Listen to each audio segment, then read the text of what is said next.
Am I good to go? You are. Okay. So in 2013, the Rana Plaza building in Dhaka, Bangladesh collapsed, killing over 1,000 people. This incident stirred the 20th century movement of ethical consumerism once again. Ethical consumerism stemmed from green consumerism, and green consumerism was the people being wary of the impacts that consumerism had on the environment. But ethical consumers are not only concerned with the environmental aspect, but also the people aspect. According to Oliver Freestone in his 2003 journal titled Motivations of the Ethical Consumer. And yes, I'll be the first to admit my clothing are not the most ethical, but after doing this extensive research, I, in the future, will be buying more ethically made clothing.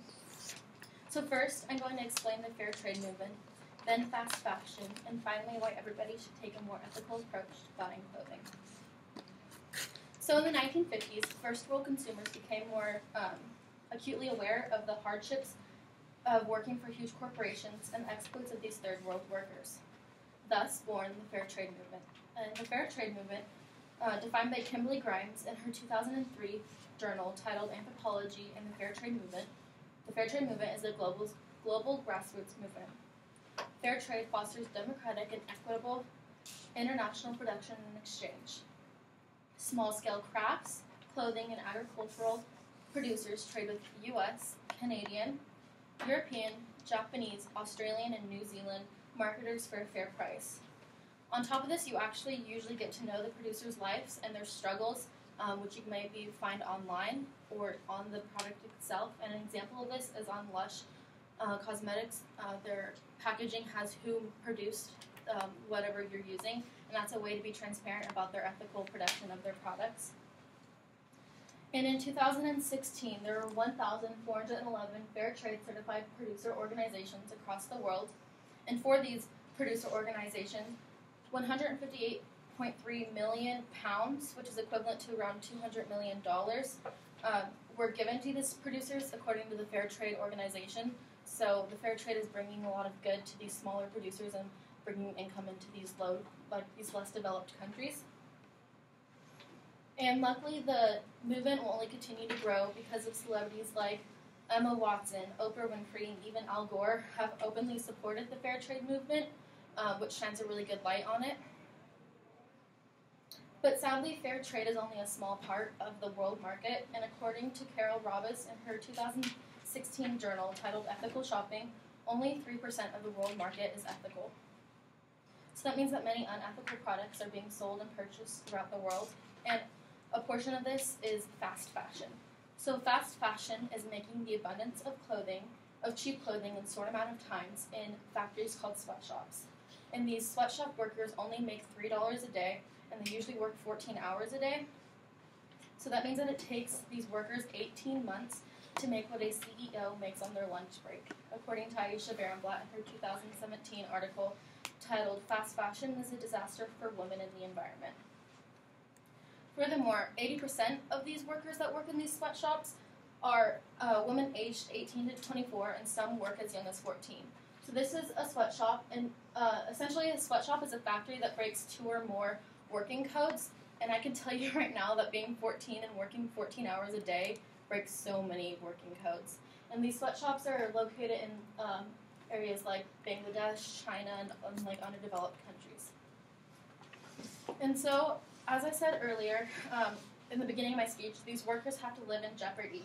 And in the 2013 New York Times article titled Deadly Factory Collapse in Bangladesh Finds Widespread Blame, the author, Jim Yardley, described the building, or said the building was built with substandard materials and violated many safety codes. So that's this building, again, the Rana Plaza building. And so the owner actually illegally built many more like upper floors that had these huge power generators on them that shook the entire building every time they were turned on, which led to the eventual collapse of the building. But if there wasn't such a high demand for these unethically made clothing, where these people just sit in the sweatshops for 14 hours a day making these clothing for first world consumers, maybe they could work somewhere with better working conditions and wouldn't have to live in jeopardy every time they go to work.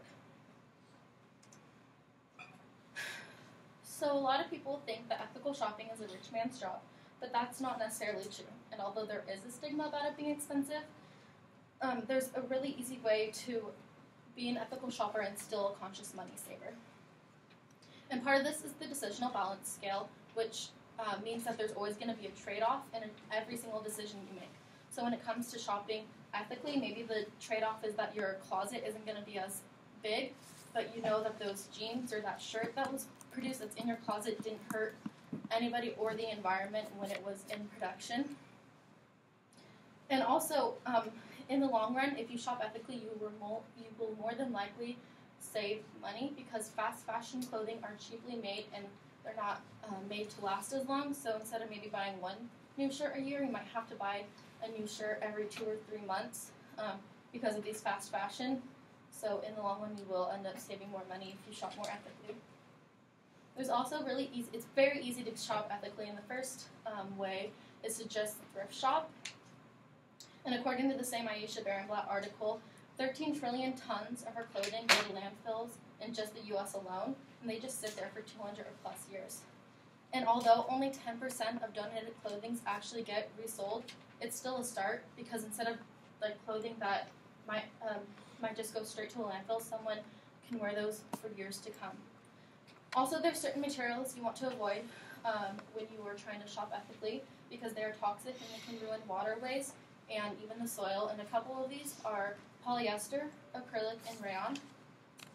And luckily, if you're shopping ethically, a lot of socially ethic brands are also very environmentally ethic, and they use easily recyclable materials, which is not polyester, acrylic, or rayon. On top of their shopping, there are even more ways to be ethical. And in a 2017 article titled 10 Things You Can Do to Shop More Sustainably by Alden Whitber, she says to just shop online. Because not only does shopping online give you more time to research if the brands you're looking at are ethical, but if a brand is ethical, their website will be very transparent with usually a tab on it that says ethical, or that has their ethical production ways. And there are also apps on the App Store or websites that have information on big brands with a rating of how ethical they are on a scale from 1 to 100. So just shopping online makes it very easy to shop ethically. So what do I propose should be done about the current unethical shopping in first world countries?